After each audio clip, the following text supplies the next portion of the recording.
नमस्कार साथियों, आप सबका पुनः स्वागत है श्रद्धास्तु ज्योतिष में। आज हम लोग कवर करने वाले हैं मकर लग्न में यदि बुध अष्टम भाव में बैठे तो कैसा फल होगा। हम ये भी कह सकते हैं मकर लग्न की कुंडली में सिंह राशि का बुध किस प्रकार का फल देता है। मेरा नाम है सनत कुमार वाजपेयी।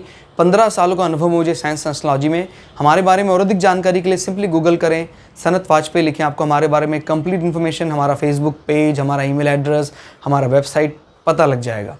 कोई व्यक्ति भृगु सरल पद्धति को आधार बनाकर ज्योतिष को सीखना चाहता है तो हमारे चैनल में हम ऑलरेडी सूर्य, चंद्रमा और मंगल की रिकॉर्डिंग अपलोड कर चुके हैं। हम जल्दी ही सूर्य से लेकर राहु केतु तक 9 के 9 ग्रहों का 12 अलग अलग लग्न की 12 अलग अलग राशियों फल को अपलोड करने वाले हैं। अपलोडेशन पाने के लिए आप बेल आइकन दबाएं ताकि आपको टाइमली सारा अपलोडेशन मिल सके। तो आइए शुरुआत करते हैं आज की क्लास का। लग्न से गिनते अगर हम 1, 2, 3, 4, 5, 6, 7, 8 अष्टम भाव पड़ता है।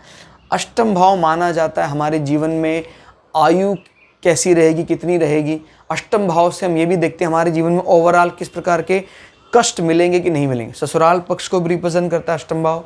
अष्टम भाव हमारे sexual organ, external sexual organ को बताता है कुछ प्रकार की बीमारियां हैं हमारे जो कह सकते हैं स्पेशली एनस गुदाद्वार से संबंधित, वो सब अष्टम भाव से देखी जाती हैं। और उसका व्याभिचार में इन्वॉल्वमेंट होगा कि नहीं होगा, इस प्रकार की चीज़ें भी देखी जाती हैं अष्टम भाव से। अष्टम भाव अकल्ट की तरफ ले जाता अगर ये अच्छे ग्रहों से संबंधित हो। अष्टम भाव अकल्ट में 2 रूप हैं। तंत्र में एक सात्विक ईश्वरीय तंत्र है, एक तांत्रिक जो क्रियाएं हैं वो सब भी देखी जाती हैं। तो फिलहाल यहाँ पर जो सात्विक रूप उसकी छाया दिखाई दे रही है, बिकॉज सूर्य की नंबर है, ये नंबर 5 सूर्य का नंबर है। सूर्य अगर अच्छी कंडीशन में यहाँ बैठे, मान लीजिए उच्च का होकर सूर्य चतुर्थ भाव में चले जाते हैं या यहीं पर ही आ जाते हैं, बुध आदित्य योग बना लेते हैं बुध के साथ, तो फिर ये काफ़ी बली हो जाएगा। क्लियर होगा। तो ध्यान रखिए बुध अभी कंफर्टेबल पोजीशन में है सूर्य के हाउस में। ठीक है वो बात कि 8th हाउस जैसे हाउस के लिए बुध जैसे शुभ ग्रह या सौम्य ग्रह या बेनिफिक प्लैनेट नहीं बने, लेकिन अभी क्या है, आप इसको ऐसे ज्यूम कर लीजिए कोई ऐसी एरिया है जहाँ पर शरीफ लोगों की बस्ती नहीं है, बट उस एरिया में एक काफ़ी दमदार शुभ आदमी का मकान है जहाँ पर हमने उस शुभ ग्रह को रखने की जगह दे दी है। तो ये कुछ ऐसे ही दिख रहा है कि ये दमदार सन भी आपको पता है स्वभाव से क्रूरता दिखा सकते हैं निपटने के लिए, तो इसीलिए बुध फिलहाल इतना ज़्यादा अनकंफर्टेबल महसूस करने वाले नहीं हैं। और आप ध्यान से देखें तो एक विपरीत राजयोग भी यहाँ एक्टिवेट हो रहा है। कभी भी आपको 6, 8, 12 को देखना हो तो ये जरूर देखना है कि भाई इसका स्वामी यहाँ तो नहीं बैठा या इसका स्वामी यहाँ तो नहीं बैठा या इन दोनों का स्वामी कहीं यहाँ तो नहीं बैठा। अगर ऐसा बैठे हैं तो ये एक विपरीत राजयोग को न्योता देते हैं और जितने ज़्यादा घर इन्वॉल्व होंगे ये राजयोग उतना प्रबल होगा। अभी ये क्या बताता है कि इसके दुख को ये घर अपने बल से दूर कर देगा, खत्म कर देगा। क्लियर हो गया। हमें बुद्ध को तो बलि मानना ही मानना है। और देखना कैसे है इसके फल को, इसके सारे बाधाएं, इनफैक्ट क्या होता है विपरीत राजयोग में कठिन परिस्थितियां जितनी भी आती हैं व्यक्ति उतना ही ऊपर ऊपर चढ़ता जाता है, उसको उतना ही ज़्यादा इनफैक्ट जीवन में फ़ायदा, तरक्की दिखाई देने लग जाती है। और वो विपरीत राजयोग क्योंकि इसका इम्पैक्ट यहाँ ट्रांसफ़र कर रहा है, यानी इसके आपके ऋण रिपु संबंधी सभी विषयों को इस हाउस से टैकल कर लेंगे। अभी हम इसमें देखते हैं टैकल करने के लिए क्या चीज़ें ला सकते हैं। तो अष्टम भाव से हम क्योंकि ससुराल पक्ष को भी जोड़ते हैं तो समय आने पर ससुराल पक्ष भी इसमें आपकी भरपूर मदद करेगा। आपका कोई शत्रुओं को दूर रखने में, आपके ऋणों का नाश करने में, कोई भी ऐसी बीमारियों का निदान करने में आपका ससुराल पक्ष भी खूब हेल्प करने वाला है। और अष्टम आपका मेडिटेशन पार्ट एक्टिवेट करता है तो वो वहाँ से भी क्योरमेंट की बात कर लेता है।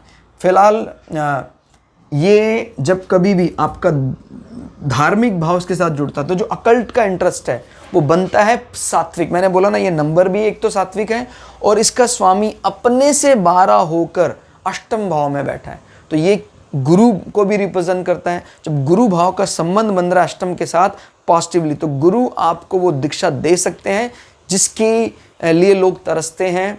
हठ भाव, हठ योग की तरफ हम जा सकते हैं।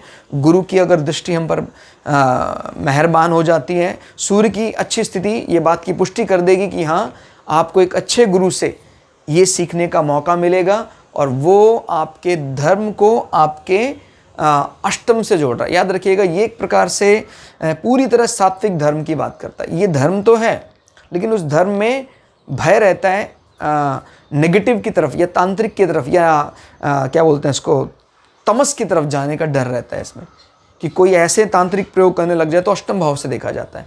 लेकिन अगर नवम भाव से इसका संबंध बन जाता है, व्यय का मतलब क्या होता है, एनर्जी खर्च करना, तो व्यक्ति अच्छी जगह अपनी एनर्जी खर्च करता है। क्लियर हो गया? तो कुल मिला के एक अच्छा ही रिजल्ट यहाँ दिखाई दे रहा है। कभी भी आपका भाग्य रुकता है, आपके पिता के साथ संबंध खराब होते हैं, इसको एक्टिवेट करो, बस 8th को अपनी साधना जारी रखो, आपका वो इम्प्रूव हो जाएगा। और इसका स्वामी अपने से 1, 2, 3 होकर मजबूत स्थिति में बैठा, हम यही कहेंगे। तो कहते हैं कि तृतीय या छठे भाव को शांत रखे करेगा ही करेगा।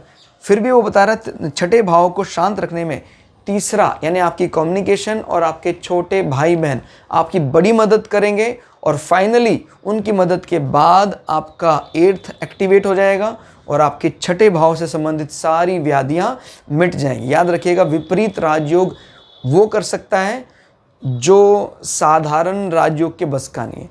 राजयोग क्या करता है, राजयोग आपको सडन ऊंचाइयां दे सकता है, लेकिन जीवन में अगर कुछ ऐसा कष्ट लिखे हैं तो कष्ट तो सहने ही पड़ेंगे। विपरीत राजयोग में क्या होता है, जितना इससे संबंधित कष्ट आएगा उतना ही कष्ट आपको बढ़ाता चला जाएगा। तो विपरीत राजयोग वो कर सकता है, और इसके इम्पैक्ट को फाइनली खत्म कौन करता है, अष्टम भाव।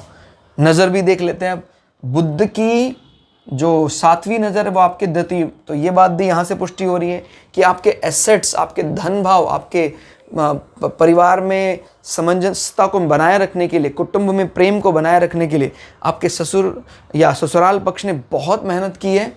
क्लियर होगा? तो उसकी नज़र आपके एसेट्स को बढ़ाने वाली है, आपके हार्मनी बनाए रखने वाली है, कुटुंब में प्रेम बनाए रखने वाली है नज़र।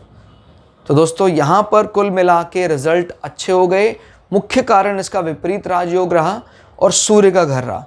क्लास आपको कैसी लगी कमेंट करके जरूर बताइएगा। मिलते हैं अगली क्लास में, तब तक के लिए जय श्री भृगु पराशरा, जय श्री शुक्राचार्य, नमस्कार।